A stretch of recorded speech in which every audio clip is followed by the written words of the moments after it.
Dreamweaver CS4 offers more ways to customize the interface than ever before. In this chapter, I'll show you how to make Dreamweaver your own and introduce you to some of the newest features. Get the workspace working for you. Come on, I'll show you how. Now that you've learned some of the basics of how you actually create a website in Dreamweaver, I think it's good to step back and learn a little more about all of the different features available in this program and some of the ways you can customize Dreamweaver, change the interface, and really make it more your own.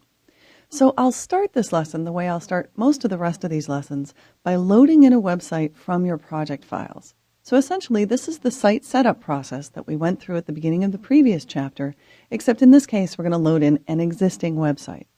So there are a couple ways to do this. You can go here in the Files panel and choose Manage Sites.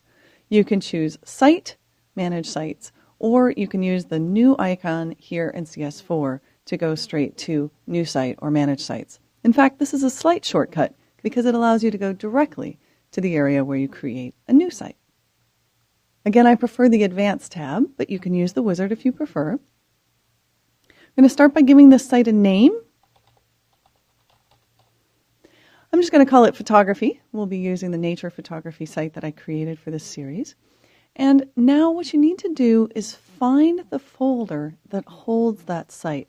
Now, the main thing to keep track of in this series is remembering that there are project files that are probably on your desktop. What you want to make sure you do is get the correct version of the site, because I have a few different versions of the same site within this series. So at the beginning of each chapter like this, now I'm in chapter 3, so I want the project files for chapter 3. I want the nature photographer site. So you're just going to select the name of the folder, open it, and then hit the select button. And now similarly, we're going to identify that images folder, our default images folder. So inside my nature photographer site, which should be what's selected when you click on the Browse button next to Images, and then again open and select. Remember, these are your Browse buttons for finding those folders. Again, I'm going to leave this set to links relative to document. You probably won't ever need to use site root unless you're working with include files or a dynamic site, or you're working on a team where you've been instructed that you should use site root linking. Otherwise, document relevant linking is probably going to work for everything you do in this series.